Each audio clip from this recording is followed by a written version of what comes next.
আসসালামু আলাইকুম। নবী করিম সাল্লাল্লাহু আলাইহি সাল্লামের কাছে একসময় একটা লোক এসে বলল যে, আল্লাহর রাসূল, আমাকে কিছু দান করুন, আমি খুবই অসহায়, আমার কিছুই নেই।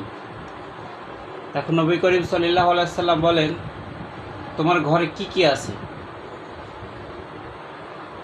লোকটি বলল যে, আমার ঘরে একটা কম্বল ও একটি বাটি ছাড়া আর কিছুই নেই, আমি খুবই গরিব, আমার খাওয়ার মতো কিছুই নেই।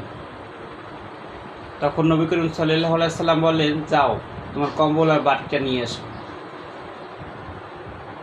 লোকটি আনার পরে নবী করিম সাল্লাল্লাহু আলাইহি সাল্লাম সেটি বিক্রি করে একটি কুঠের বানিয়ে দিলেন সেই টাকা দিয়ে, এবং বললেন, যাও, জঙ্গল থেকে কাঠ কেটে আনো এবং বাজারে বিক্রি করো। কিছুদিনের মধ্যেই লোকটি স্বাবলম্বী হয়ে গেল এবং ভালো অর্থ এবং টাকার মালিক হলো। তাই এটা থেকে আমরা শিক্ষা পাই যে নবীর শিক্ষা করো না ভিক্ষা। ভিক্ষা করা খুবই একটা জঘন্য কাজ, খুবই নিম্ন পর্যায়ে।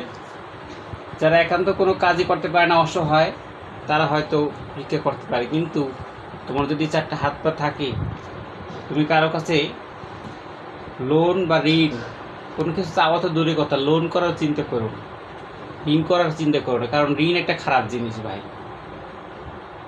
চারটা হাত পাওয়ালা দেশে খেটে এবং কাজ করে খাও ভাই, এটা আল্লাহ পাক রব্বুল আলামিন বরকত দান করবে।